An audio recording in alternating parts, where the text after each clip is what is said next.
প্রায় অনেক দিন বাদে আমার চুলে তেল মাখাচ্ছে, তাই ও চুলের তেলটা মাখিয়ে দিচ্ছে।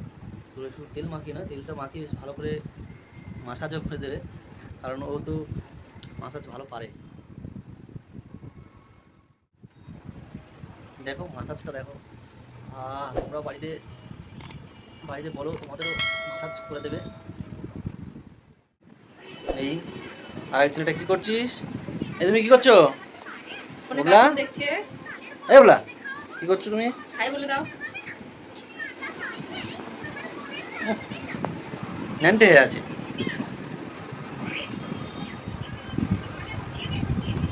দাও ভালো করে দাও। কি করছো? তেল নিতে তো তুমি কোনো 10 মিনিট কাটিয়ে দিচ্ছ, তেল নিয়ে হাতে ঘষতে।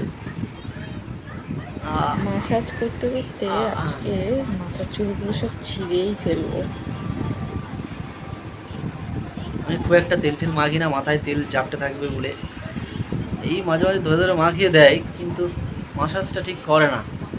আজকে বলি ঠিক আছে, একটু মাসাজ করে দাও, চুলটা না হলে আমার ঠিক থাকছে না।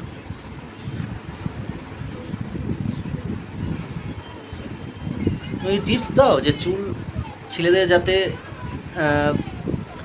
চুল না পড়বে না, এমন কি উপায় আছে, সেই উপায়গুলো একটু যদি মাঝে মাঝে হট অয়েল মাসাজ করতে পারো, নারকেল তেলের সাথে ক্যাস্টর অয়েল মানে মিক্সড করে হট অয়েল মাসাজ মাঝে মাঝে করতে পারো তোমরা।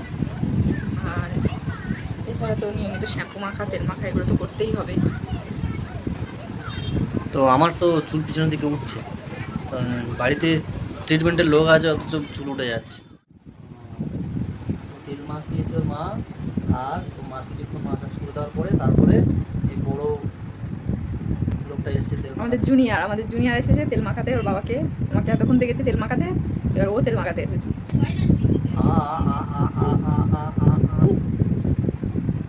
হাসছে বাবারে, তেল মাখিয়ে দিয়ে কাস্টমারের গায়ে হচ্ছে।